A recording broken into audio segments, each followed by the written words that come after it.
is pretty far ahead here. I'm pretty certain that his harvester count is considerably higher, as that was like a big 2-base push. It was very well committed on the part of DDE. He's got his forces up here, defense against the Mutila's counterattack, which is always good, and now they have stim, so they'll be able to effectively defend. But EGIdra doing a little bit of a stacking from Brood War days, where you'd stack all your Mutilas and attack a Marine and then bounce back, attack a Marine and bounce back. So that's kind of old school. He did of course play Brood War, so I guess he's used to playing that way. Looks like he's going to move around to this side. We do have another orbital from DDE. He's going to have to try to secure a third base there to be able to catch up in expansions. And actually, DDE being very smart, only stimming about 5 Marines there, although one of them died from bounce damage. Not really that big of a deal, of course, Marines being extremely cheap.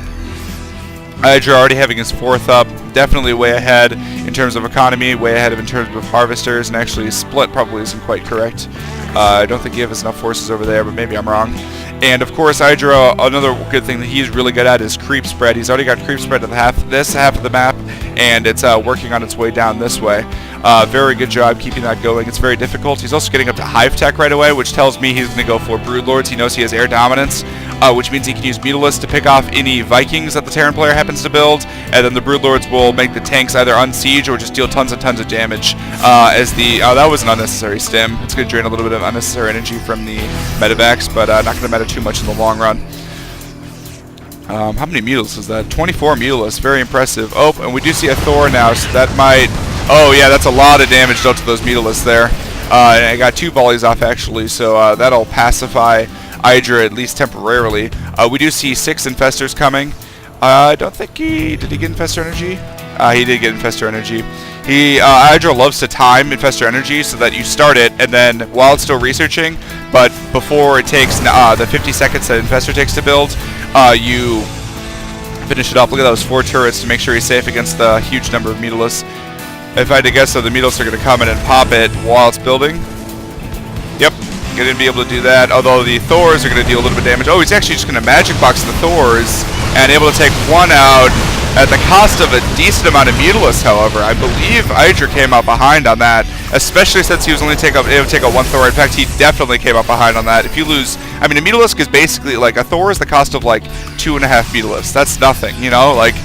a little less than 2.5 Mutalists, really, realistically. And we do see a Greater Spire coming down, so he's definitely going for Broodlords. Broodlords are incredibly effective especially against the gold here, because you can just shoot little Broodlings down from here, and as long as your opponent doesn't have any Vikings, there is absolutely nothing that they can do about it, except for, like, circle with ground units, I guess, which is pretty much impossible to do. And if the siege tanks are siege up too, you're going to get free damage from your opponent's siege tanks as well. We are not mined out in the expansion. We are mined out in the main, and actually he should transfer some of those. Looks like he's going to be building turrets on the side. I'm not quite certain. Probably to protect the siege tanks that he's planning on leaving behind, if I had to guess. And he's going to try to slow push a little bit farther forward. Meanwhile, some nice burrowed bandings from EGIdra. Let's see if the scan wore off. Nice little pause with the Infestor. DDE has to be very careful to keep his Thors and his siege tanks up front. Was able to spot the burrowed Infestors. Meanwhile, Sabino is coming up, but meanwhile, EGIdra is going to just, whatever the Marines run in front of the rest of the forces, then he's just going to, and that's going to be taken out. He's just going to move up with the Infestor and try to fungal growth, try to drain all the energy on these, especially with all the stims that the Marines are doing. And there's another nice fungal growth that I don't think will get the kill there. That one will... No, not get the kill.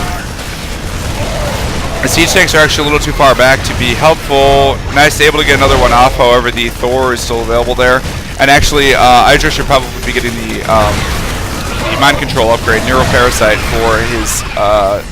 for his Infestors. Now, EGIdra wants to delay any sort of engagement here. There's no reason to keep fighting, because the longer that he can delay any sort of engagement, the more forces, the farther ahead an economy is going to be able to get, and the Broodlords, of course, are coming as well, and those are going to be incredibly effective.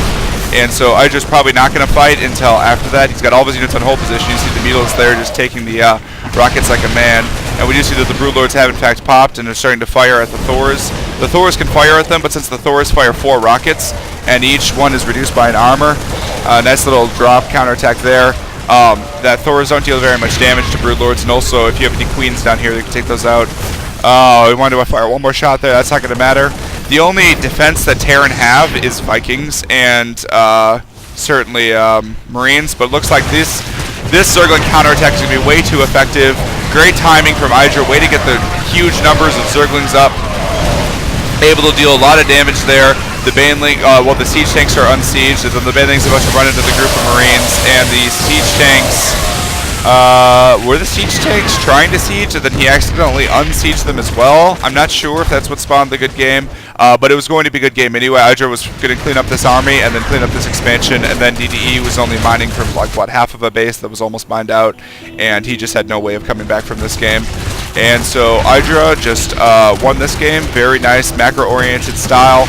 Was able to just survive until the end game when he was able to just swarm his opponent, able to tech up higher than his opponent, who went for the 2-base push and successfully deal the killing blow with that counterattack. And you see his supply is twice that of SixJacksDDE. And so we move on to game number 2. This is PGL Milncraft signing off.